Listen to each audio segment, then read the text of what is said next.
Friends, எல்லாரும் நல்லா இருக்கீங்களா? God is great. இன்னைக்கு நான் முள்ளங்கி சப்பாத்தி எப்படி பண்ணுறதுன்னு இன்னைக்கு வீடியோவில் கட்ட போகிறேன். வாங்க வீடியோக்குள்ளே போகலாம். நம்ம இந்த முள்ளங்கி என்னென்னா, இது ரொம்ப மருத்துவ குணம் வாய்ந்தது.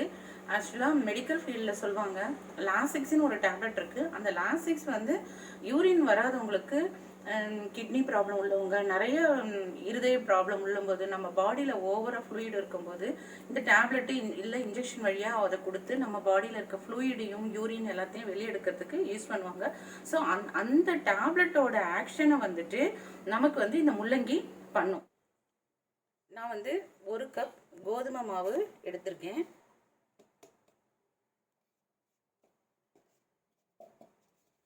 அதோட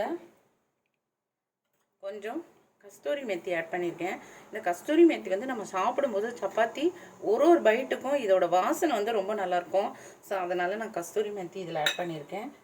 இந்த முள்ளங்கி பாருங்கள், இது மாதிரி மிக்சியில் அரைச்சி வச்சுருக்கேன். ஒரு முள்ளங்கி எடுத்திருக்கேன் நான். இது மாதிரி ஒரு முள்ளங்கி, இந்த அளவுக்குள்ள முள்ளங்கி எடுத்து அது நல்லா வாஷ் பண்ணி தோலெல்லாம் எடுத்துட்டு ஸ்க்ராப் பண்ணி மிக்சியில் அரைச்சி வச்சுருக்கேன். இதை இதில் ஆட் பண்ணுறேன் நான். இப்போது இந்த டிஷ்ஷுக்கு தேவையான சால்ட்டு இதில் ஆட் பண்ணுறேன். சால்ட்டு கொஞ்சம் கம்மியாகவே போட்டுக்கலாம், ஏன்னா இந்த சைடு சாப்பிடும்போது இதுலேயும் சால்ட் அதிகமாக இருந்துச்சுன்னா கஷ்டம். ஸோ அதனால் நம்ம கம்மியாகவே ஆட் பண்ணிக்கலாம்.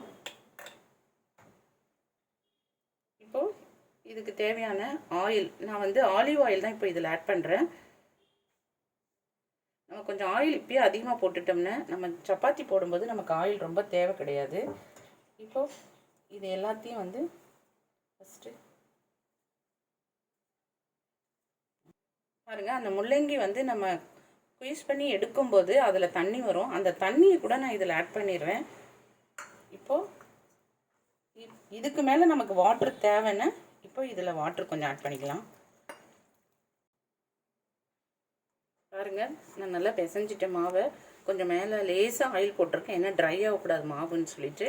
இதில் எதாவது தெரியுதா பார்த்தீங்களா? முள்ளங்கி ஆட் பண்ணதே ரொம்ப நல்லாயிருக்கு மாவு பிசைஞ்சதுமே.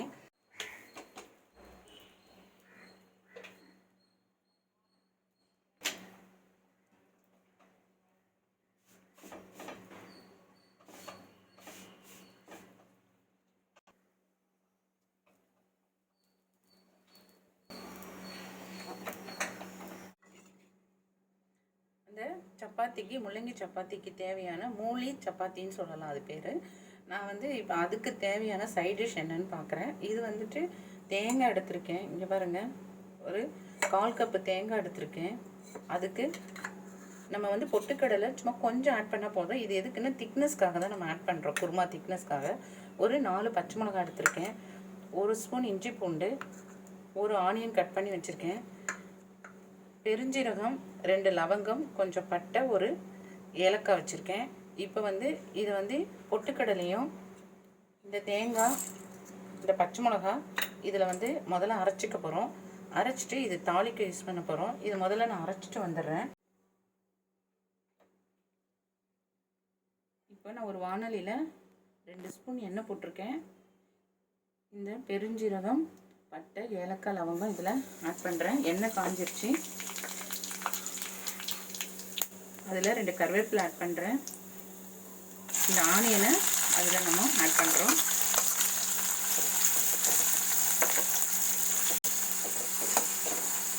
இந்த ஆனியன் வதங்கிறதுக்கு நான் இதுக்கு தேவையான சால்ட் ஆட் பண்ணுறேன்.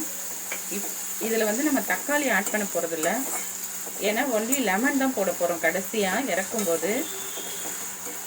இப்போ இந்த வெங்காயம் நல்லா ஃப்ரை ஆகட்டும். இந்த ஆனியன் வதங்கிட்டுருக்கு. இப்போ பாருங்கள், இதில் பாதி ஆனியன், இந்த பட்டை லவங்கம்லாம் இருக்கு இல்லைங்களா, அதெல்லாம் சேர்த்து நான் இந்த மிக்சிக்கு கொஞ்சம் ட்ரான்ஸ்ஃபர் பண்ணிக்கிறேன். கொஞ்சம் ஆனியனை மட்டும் இதில் விடுறேன்.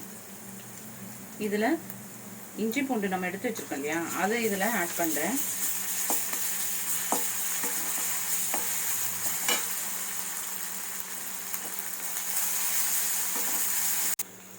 நம்ம இந்த மிக்சியில் போட்டு ஒரு அரை அரைச்சிட்டு இதில் நான் இப்போ அதையும் ஆட் பண்ணிடுறேன்.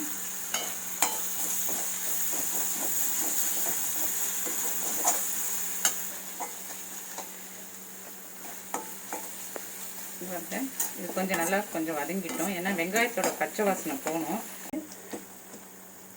இப்போ வந்து நான் வந்து நம்ம அரைச்சி வச்சுருக்கோம் இல்லைங்களா, அந்த விழுதை வந்து இதில் ஆட் பண்ணிடுறேன். இதில் நம்ம மஞ்சள் பொடி எதுவும் போட வேண்டாம்.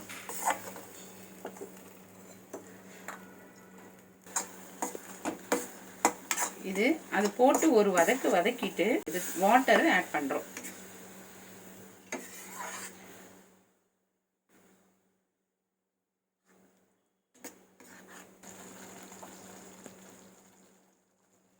இந்த டிஷ்ஷுக்கு தேவையான சால்ட்டு நான் ஆட் பண்ணுறேன். இப்போ இது கொஞ்சம் திக்காக இருக்குது.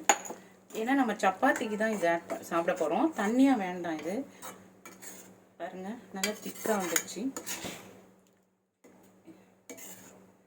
இது ஒரே ஒரு கொதிச்சா போதும். இப்போ நமக்கு தேவைன்னா இதில் வந்து உருளைக்கிழங்கு ஆட் பண்ணிக்கலாம், கேரட், பீன்ஸு, பட்டாணி கூட இதில் ஆட் பண்ணிக்கலாம். நான் வந்து சிம்பிளாக வேணுன்றதுக்காக இது மாதிரி பண்ணியிருக்கேன். நீங்கள் உங்களுக்கு வேணும்னா வெஜிடபிள்ஸ், கேரட்டு, பீன்ஸு, பட்டாணி இல்லைன்னா உருளைக்கிழங்கு அதை ஆட் பண்ணால் நல்லாயிருக்கும். இப்போ நான் வந்து சுவிட்ச் ஆஃப் பண்ணிடுறேன். ஸ்டவ்வை ஆஃப் பண்ணிவிட்டு இதில் வந்து லெமன் ஆட் பண்ணிடுறேன். ரொம்ப நல்லா வந்திருக்கு இந்த சப்பாத்தி. இதில் முள்ளங்கி ஆட் பண்ணது எதாவது தெரியுதா பாருங்கள். ரொம்ப டேஸ்ட்டாக இருக்கும் இந்த குருமாவோட இது சாப்பிட்றதுக்கு. சாஸ் வந்து ஒரு சில குழந்தைங்க சாப்பிடுவாங்க, வெண்ணையும் ஆட் பண்ணலாம். இன்னொன்று இதுக்கு ரொம்ப மேட்சானது தயிர் பச்சடி. ஸோ இதே மாதிரி நீங்களும் உங்கள் வீட்டில் ட்ரை பண்ணுங்கள். ரொம்ப நல்லா வரும், எல்லோரும் விரும்பி சாப்பிடுவாங்க. கமெண்ட்ஸ் பண்ணுங்கள், லைக் பண்ணுங்கள், ஷேர் பண்ணுங்கள், சப்ஸ்கிரைப் பண்ணுவாங்க. நன்றி நேயர்களே.